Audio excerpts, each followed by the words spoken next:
And now to introduce Dr. Lee Dockery, Molly Wagster from the Division of Neuroscience, the National Institute on Aging.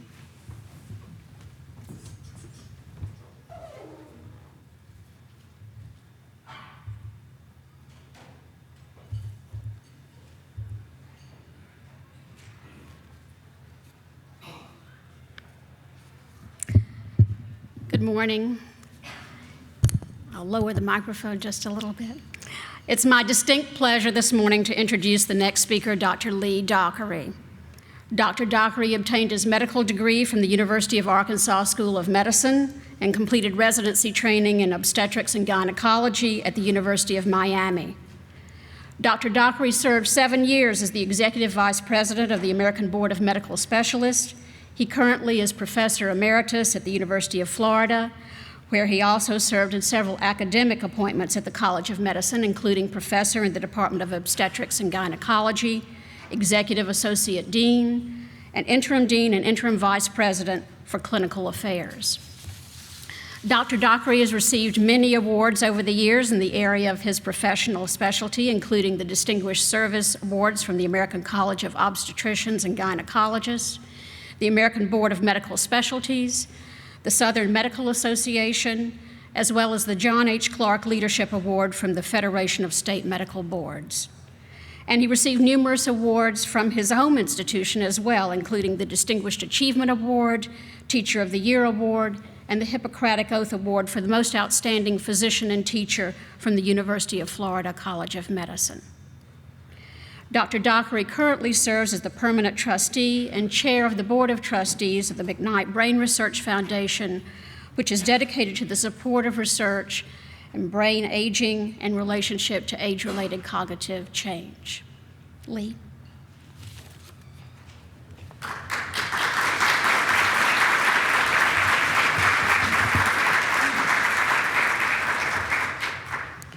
Do you know to advance your slides? Thank you. Okay.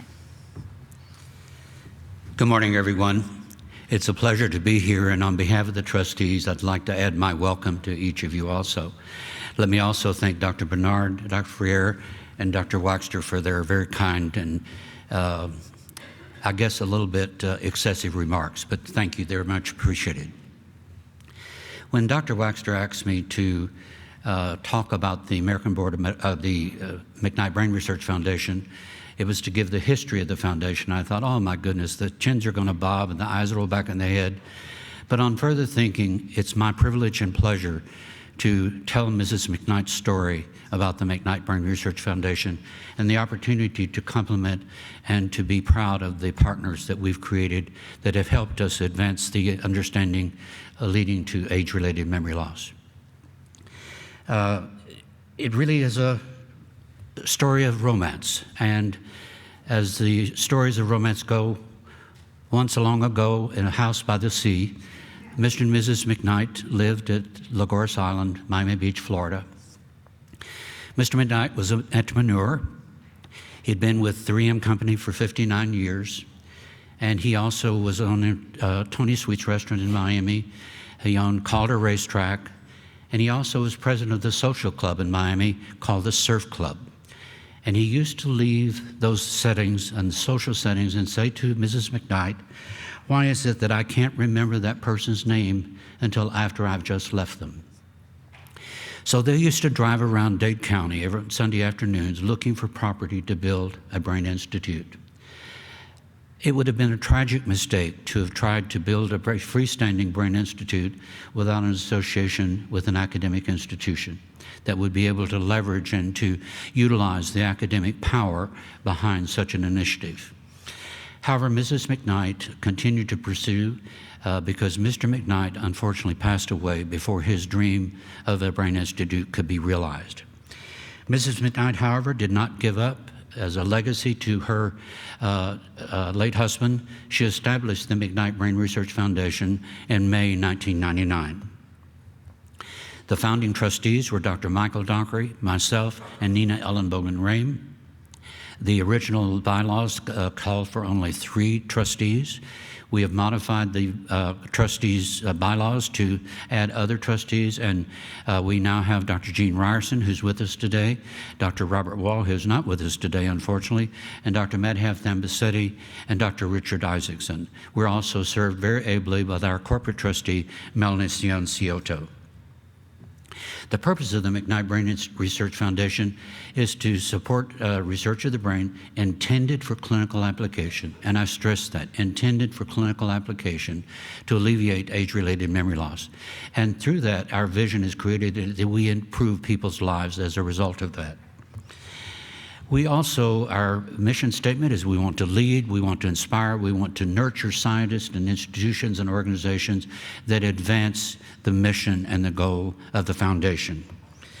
We also want to promote and partner with organizations to create the leverage to advance the understanding, alleviation of age-related memory loss.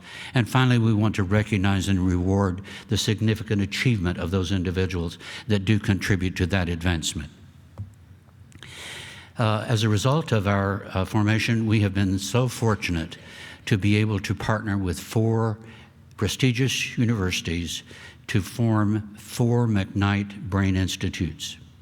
And I want to be clear that each of those host institutions have committed the resources identical to the McKnight Brain Research Foundation to support a permanent endowment to support the research in cognitive aging and age-related memory loss in perpetuity.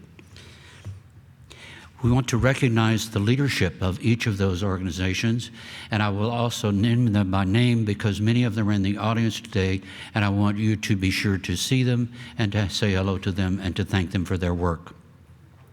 As a result of the creating the Brain Institutes, we also have created endowed chairs at each of those institutes. So as we go through these slides, you'll also see the names of the people who occupied the chairs also. University of Alabama, we had the privilege of David Sweat for 10 years. He has relocated, and in the interim, we were very fortunate to have the leadership of David Standard, who's the professor of the Department of Neurology, who provided the guidance during the transition.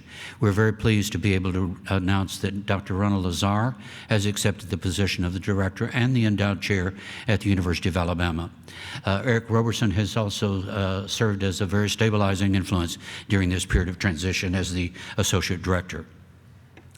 University of Arizona, of course, this needs no introduction at all. Dr. Carol Barnes is a household name among all of us, and we're so pleased and proud that she has been the director and the endowed chairholder since the inauguration of the gift agreement in 2006, and Dr. Lee Ryan is the current associate director.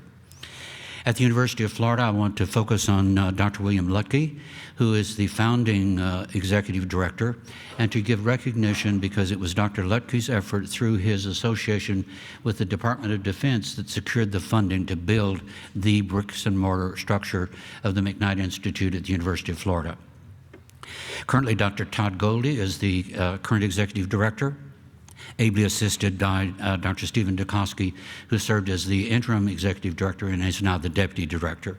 And Dr. Tom Foster, who is also with us today, is the McKnight Brain Research Foundation occupant of the chair. At the University of Miami, Dr. Ralph Sanko is the executive director. Dr. Clinton Wright, whom all of you know, has joined the National Institute of Neurological Diseases and Stroke, and we are currently ably assisted by Dr. Tanjandra Rundick as the scientific director. And at the University of Florida College of Medicine also, we, in 2009, decided we have to have an additional presence in clinical translational research, and we established the Cognitive Aging and Clinical Translational Program in 2009, and we complemented that with the endowment chair of the Clinical Translational Chair in 2015, and those events were folded into now a Center for the Cognitive Aging and Clinical Translational Research, which was established in February of 2017, and Dr. Ron Cohen is the occupant of that endowed chair. recall I mentioned the name of Dr. Lutke, and in honor to him and as a legacy to him, the foundation created a lectureship in 2012 as a legacy to his memory to start a permanent lectureship on an annual basis in his honor. The lectureship is valued at $250,000, and the investment income from that investment funds the lectureship on an annual basis in perpetuity. So that we do not have to wait for the investment income to build up, we actually started an additional $50,000 to start the lectureship immediately. Another very important initiative of the foundation is that we have InterInstitutional Meetings, which we started in 2008 when Dr. Barnes and the host at the University of Arizona hosted our first meeting. The InterInstitutional Meetings are meetings of all the research scientists of the 4 institutes that meet on an annual basis, and the host of the event is rotated among the 4 institutes on an annual basis. The trustees fund the cost of the InterInstitutional meeting, and I'm pleased to say that Dr. Waxter has paid us a supreme compliment by attending many of those interinstitutional meetings, which has been very beneficial to us. One of Dr. Barnes' graduate students in 2008 says, "Why don't you all have a reception at the Society for Annual Meeting of Neuroscience?" And we said, "Well, give us a budget." Well, she did. So we approved the budget, and since that time, we have held a scientific posters session in connection with the annual meeting of the Society of Neuroscience. And we have about 50 posters that are peer-reviewed that are related to age-related memory loss. The events are hosted by the 4 directors of the McKnight Brain Institutes, and we have now installed 3 additional awards that are honorable mention, because the first 3 awards we have presented cash prizes and want to expand to have the awards about 10% of those that present their posters. We've had Dr. Frere and Dr. Bernard talk about the Cognitive Agent Summits of 2007, 2010, and now 2017. I won't review that again, except just to say what a wonderful experience it has been to have this survive over a 10-year period of time, and we still are gaining momentum and are actually planning, they don't know it yet, for Cognitive Aging 4. So thank you all for being a part of this, because it is a historical event. We also have tried to fund the interinstitutional initiatives by funding block grants that would support interinstitutional collaborations. As a result of that, we funded the cost of the working groups to plan those interinstitutional collaborations. And in 2013, we funded for Bioinformatics Core. And in 2015, we did the Neuroimaging Core and Cognitive Assessment and Brain Registry Core. The Cognitive Assessment and Brain Registry Core is a very important thing, because it's going to look at the cognitive aging of all those people of 85 and over, which has not been done before, and we're planning to have a registry of those individuals that would be accessible to the community.